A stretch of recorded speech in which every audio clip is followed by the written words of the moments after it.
1편은 멘탈 뱀파이어에게 틀리기 쉬운 특징들에 대해서 말씀을 드렸고, 2편은 멘탈 뱀파이어를 이기는 18가지 멘탈 법칙에 대해서 말씀드리겠습니다. 하나하나 챙겨가면서 실천에 옮겨보시기 바랍니다. 먼저 쉽게 마음의 문을 열어주지 말자. 문을 닫으면 악마가 가버린다는 프랑스 속담이 있습니다. 첫 번째 단계는 멘탈 뱀파이어가 당신의 개인 영역에 발을 들이지 못하게 하는 것이다. 멘탈 뱀파이어는 당신이 들어오라고 하지 않으면 집에 들어올 수 없다. 당신의 기가 빨리고 있다면 당신에게 허점이 있는 것이다.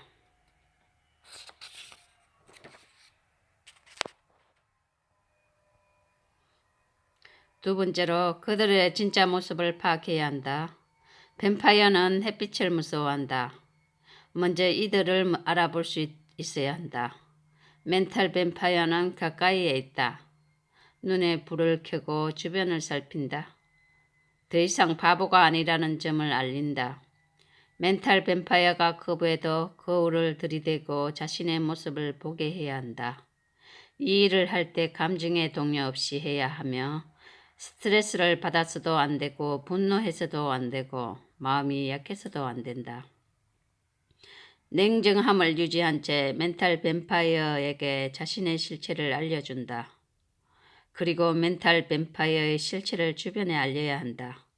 주변 사람, 가족, 증인이 될 사람들과 함께 멘탈 뱀파이어를 낱낱이 알려야 한다. 세 번째, 스킨십에 쉽게 흔들려서는 안 된다. 멘탈 뱀파이어는 당신을 설득하기 위해서는 눈빛만 사용하는 것이 아니라 강력한 효과가 있는 스킨십도 사용한다.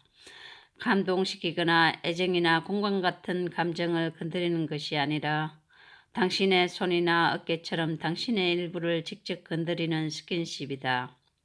실험을 통한 스킨십의 효과는 정치인이 선거 유세를 할 때 괜히 악수를 하는 것이 아니다. 정치인은 공약도 많이 하지만 유권자와 악수도 많이 한다. 그리고 가벼운 포옹도 한다. 유권자들과 친밀감을 높이려는 것이다. 거리를 지킨다고 생각하자. 익숙하지 않은 사람이라면 1m 이하로 접근하지 않게 하자. 상대가 너무 가까이 다가오거나 가벼운 스킨십을 하면 당신을 홀리려는 멘탈 뱀파이어인지 의심해보자. 네 번째, 달콤한 말과 과도한 나부를 경계할 것. 숨 쉬듯이 자연스럽게 아첨을 떠는 멘탈 뱀파이어가 있다. 이런 부류의 뱀파이어는 포옹이나 키스처럼 칭찬을 사용해 당신의 적개심을 누그러뜨려 물어버릴 준비를 한다. 마크 트웨이는 거짓말의 기술에서 2달 동안 칭찬만 받고 살면 정신이 홀린다고 한다.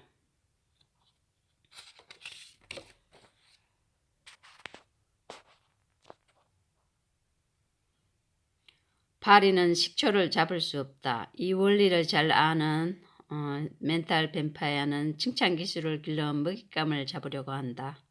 누구나 자신이 생각하는 이미지를 남에게 그대로 인정받으면 기분이 좋다. 참지 말고 행동해야 하는 순간이 있다. 멘탈 뱀파이어라는 의심이 들지 않으면 당신은 당연히 따뜻한 말을 해주고 해결책을 제시하며 도와줄 것이다. 그런데 아무리 도와줘도 전혀 효과가 없고 아무리 조언을 해줘도 효과가 없다면 당신 앞에 있는 사람은 멘탈 뱀파이어다. 이런 사람에게 일체 도움을 주어서는 안 된다. 적당한 때에 멈출 줄 알아야 하고 다시 숨을 고르고 기운을 차려 그 힘으로 가치 있는 사람들을 도울 수 있다. 당신의 도움으로 다시 일어서서 자존심을 찾고 이후에 또 다른 사람을 도울 수 있는 제대로 된 사람을 돕자. 여섯 번째, 이들에게서 벗어나야 할 이유를 찾자. 다른 사람들에게 마냥 당하고만 살 수 있는 사람은 없다.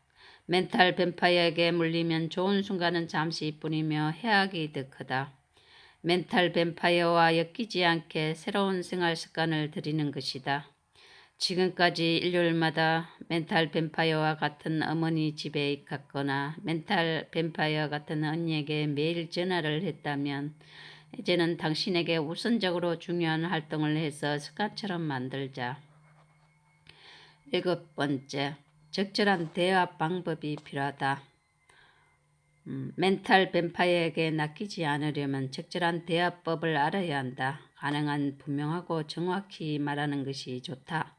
그렇지 않으면 이들이 말꼬리를 붙잡고 당신이 무엇을 원하는지 잘 모르겠다고 잡아떼거나 뻔뻔하게 밀고 나가며 자신의 상황을 자신에게 유리하게 만들 수 있다.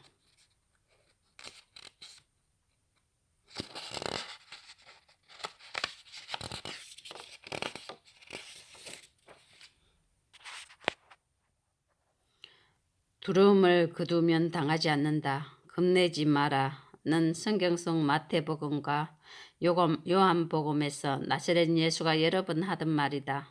이 말은 요즘 시대에도 통한다.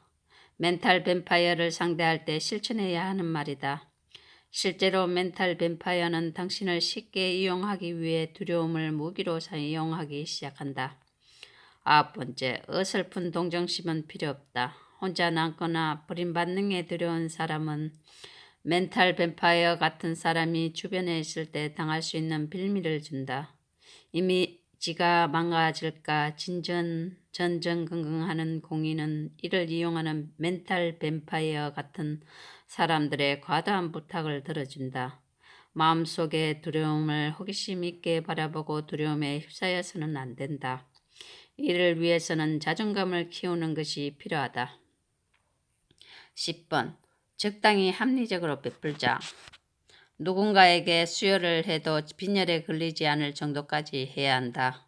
당신의 길을 빼앗는 존재라 해도 가까운 사람이라면 도울 수 있다. 대신 당신이 손해를 보지 않을 정도로 적당히 도와야 한다. 너무 많이 베풀면 정작 당신에게 남는 것이 없다. 11번째, 자신을 사랑하며 자존감을 높이는 습관.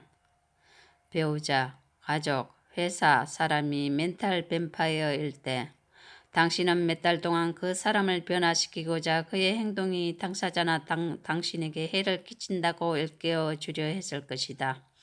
그런 쓸데없는 짓은 안 하는 게 좋다. 기생충 같은 멘탈 뱀파이어와 일체 관계를 끊거나 적어도 어느 정도 벽을 쳐야 한다. 마음이 비뚤어졌기에 당신을 완전히 무력화시키려 거짓 약속을 남발한다. 이들은 당신을 이용해 자신의 배터리를 충전할 수 있기 때문이다.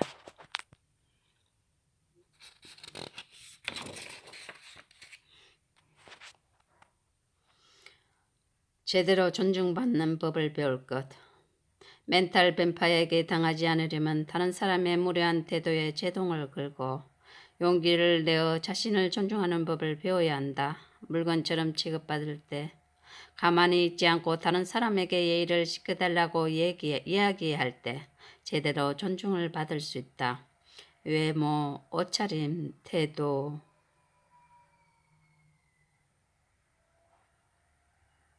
좀 더 좋은 방향으로 가꿀 수 있게 된다. 그 모습은 정신에 영향을 끼친다.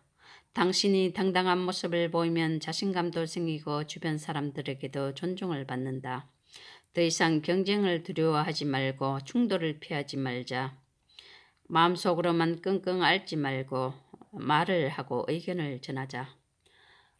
13번째, 자신을 비하해서는 안 된다. 다시 한번 강조하지만 자신감이 부족하면 멘탈 뱀파이어에게 물려서 길을 빨리고 이 상황에서 벗어나기 힘들어진다. 따라서 자신감을 기르는 것이야말로 멘탈 뱀파이어를 막아주는 예방책이자 동시에 이들에게 당한 상처를 고쳐주는 치료책이다. 14번째, 나만의 원칙이 필요하다. 15번째, 나의 생각에 집중할 것. 16번째, 스스로 몸과 마음을 돌보자. 17번째, 명상으로 머릿속을 비우는 비법. 18번째, 잘못된 관계라면 이제는 멈춰야 한다. 끝내야 할 때 가장 어려운 것이 끝내기 위해 시작하는 일이다. 매번 미루지 않으려면 정확한 시기를 정해야 한다. 어떤 이별이든 심리적, 감정적으로 힘이 든다. 더 이상 모든 것을 완전히 잃기 전에 불편한 관계를 끊어야 한다. 관계를 끊으면 상대방에게 우리가 준 것, 상대방에 대한 희망과 약속을 전부 잃어버리기 때문이다. 그래도 우리가 잘못 생각하고 속았다는 사실을 인정해야 한다. 오래된 관계를 제대로 끊어내려면 몇 단계를 거쳐야 한다.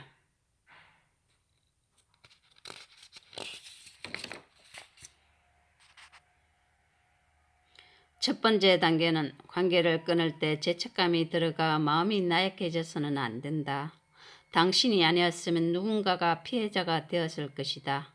그리고 당신의 재능과 장점과 재능, 당신이 과거에 이룬 성과를 인정하며 스스로 괜찮은 사람이라고 생각하자. 현재의 모든 그 자체를 인정하고 긍정적으로 바라보자. 이 책을 다 읽고 나서 느낀 것은 내 인생의 기운을 빼는 사람과는 가까이 하지 말고, 특히 회사에 다니는 분들은 이런 직원들과는 최대한 거리를 두는 게 최선이다. 잘 안 되겠지만 지금부터 조금씩 연습을 해야 한다. 그래야 여러분의 직장 생활이 편하다. 내가 전에 읽은 책 중에 이런 내용이 있었다. 어찌되었든 하하 호호 간슬게 내놓고 다 맞춰주며 자기 정신을 좀 먹는 것보다는 낫다. 이상입니다. 감사합니다.